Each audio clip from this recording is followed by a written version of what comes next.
Hello everyone, it's Merlin here, and I'm going to do a quick review today, hopefully a fairly quick review, regarding the film I saw recently, The Wolverine.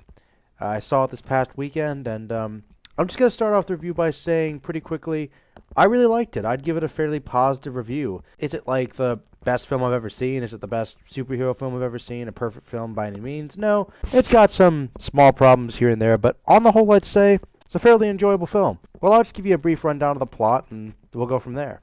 Alright, basically it starts out in 1945, and apparently Wolverine was on some sort of mission. We don't really know a lot about it. Wolverine is in an internment camp with a bunch of other prisoners, and it turns out that he's in a prison located just outside of Nagasaki, right as the bomb's about to be dropped.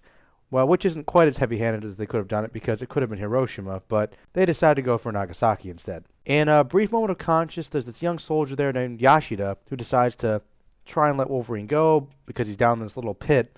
And Wolverine says, you know what, I know what's coming, you're better to come down here with me. So in response to Yashida trying to save his life, Wolverine ends up saving this guy's life. Fast forward to basically the present time, sometime after X-Men 3, The Last Stand, we find Wolverine is kind of still in hiding, wandering around, incredibly depressed. He's haunted by events from the past couple movies, haunted by the fact that he killed Jean Grey. Spoiler alert if you haven't seen The Last Stand for some reason. And basically, he still doesn't know what he wants to do with himself. He basically wants to die. But obviously, that's kind of a problem.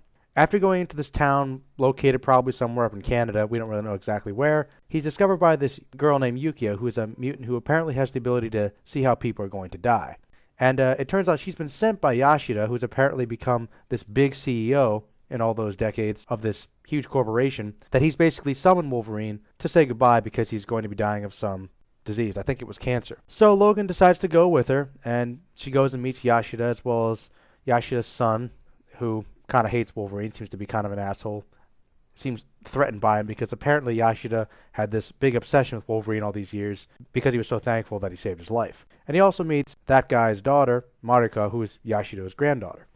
And obviously there's some kind of spark flying. And basically Yashida has another motive. He tells Wolverine that in return for saving his life all those years ago, he believes he's found a way to take Wolverine's healing abilities and transfer them to somewhere else. Now you guys will probably already see how this is going, but even though Wolverine basically believes that this can happen, he feels that it's more of a curse than a gift, so he says he can't give that to Yashida, so Yashida dies. However, around the time Yashida dies, there's this strange scientist lady by the name of Viper. I bet she's a villain, right? Who apparently put something into Logan's body, but we don't really know exactly what it was. Right after this, at Yashida's funeral, a bunch of these Yakuza gangsters attempt to kidnap Mariko, and they shoot up Logan. And of course, Logan chases after them. There's this big awesome fight on the train, which is a pretty well done action sequence actually, even though it looked kind of crappy in the trailers. And they go off into hiding. And he finds out the reason why these gangsters are trying to kill her is because she has now become the head of the corporation. Apparently, Yashida decided to leave everything to her instead of her father. So there's kind of this conspiracy to get rid of her and get this power. We find out that Shingon, who was her father, is trying to have her killed and is apparently in cahoots with her fiance, who is the head of justice, who we find is cheating on her, which is a pretty funny scene, as Wolverine basically starts interrogating this guy. Apparently, Wolverine really does not like the idea of cheating on people because he really takes it out on that guy. After they go into hiding, Mariko is kidnapped, and Wolverine almost gets his powers taken from him and nearly dies after an encounter with Viper. However, he recovers from it, and him and Yukio decide to go and pursue Mariko and figure out what the hell's going on. And there's a pretty awesome fight scene with a bunch of ninjas. Wolverine and Yukio get to the headquarters, and they find out basically what's going on. Now, this is a big spoiler alert. I'm pretty sure that most of you could see this coming, but even so, I thought it was fairly well concealed, except for one minor point. But basically, it turns out that Yashida has not died. He's in this giant robotic suit of armor.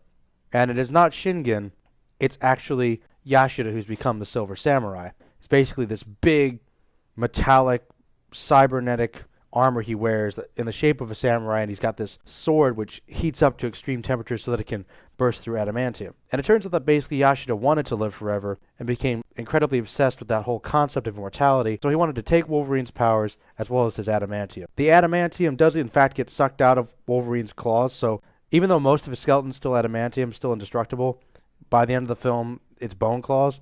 But basically, there's a pretty cool fight, and Logan does well, but does get pinned down by Yashida, and it seems like he's about to die, but then Mariko comes out and kills her grandfather, and everything kind of ends fairly happily. The bad guy's killed, and him and Yukio go off on a plane, and it's basically Wolverine's got a sidekick now. And I will also talk about what happens mid-credits. There is a hint about what's going to happen in the next movie. It's going to be the Days of the Future Past storyline, and it's pretty awesome because Wolverine goes into the airport, and there's a nice little hint on the screen for Trask Industries, and if you guys don't know what that is, it's the guy who developed the Sentinels. So I was kind of geeking out at that moment.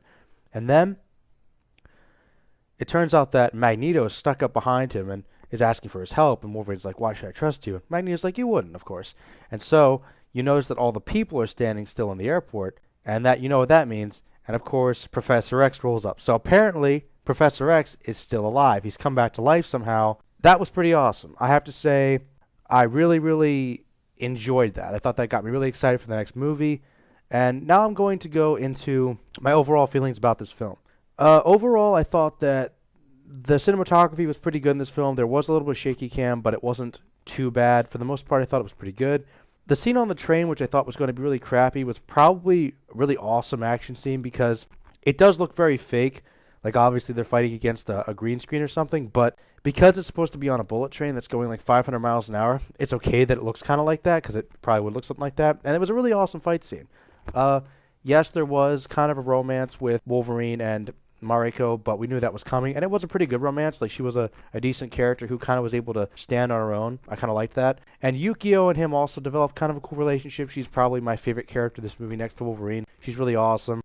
It was a cool, cool swordsman with an interesting ability. I really liked her. She was an awesome character. They had some good chemistry. This movie was kind of dark, and it did explore an interesting aspect about Wolverine's character. He's still haunted by the things he's done, but he still is willing to kick ass. And the one thing I liked about this movie is that it had some of that Marvel humor they kind of brought in there. Like, it had a pretty even balance between the darker, heavier stuff and some lighter moments, so it wasn't too overbearing in either direction. The acting was really good for the most part. I thought there were some cheesy moments, but you're gonna expect that. Overall, I think it was pretty good. Everybody gave fairly decent performances. And of course, Hugh Jackman, I think he's actually starting to get to the point where I admit that for a long time, even though I admit Hugh Jackman's a good actor and he has done a really good job with Wolverine, he never really was the Wolverine I pictured because every other version of Wolverine I've ever seen, he was always kind of like a little bit older. And maybe that's just because I'm used to some of the older comics and the animated series from the 90s. He was kind of a guy who looked like he was in his 40s, maybe even his early 50s. A short and stocky, kind of really rough-looking guy. And Hugh Jackman still is kind of tall and skinny and, let's face it, a fairly good-looking, clean-cut guy most of the time. So I guess that kind of bleeds through it. He still gives a good performance. But my point is, Hugh Jackman's kind of getting a little bit older, so he's starting to look a little more like Wolverine, so I kind of liked that. So Wolverine's still awesome. Hugh Jackman delivers a great performance, no question. I liked some of the themes that were explored in this movie. I thought that it really did a good job of exploring some of the Japanese culture and the fears about immortality and responsibility for the things you've done in the past. And I thought that there were some cool historical parallels that they briefly explored with World War II.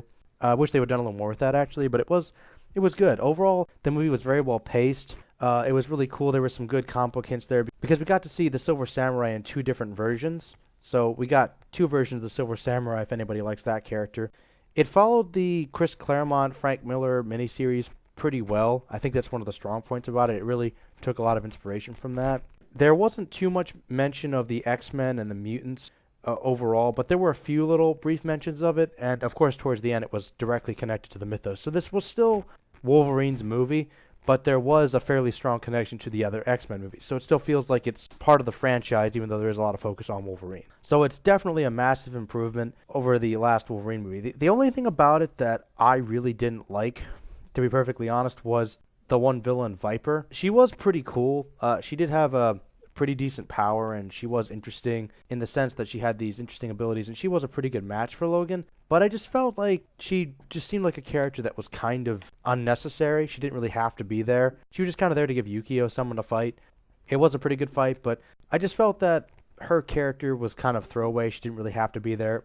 It could have been anybody else. And I thought the actress gave probably one of the weaker performances in the movie, but that was just me.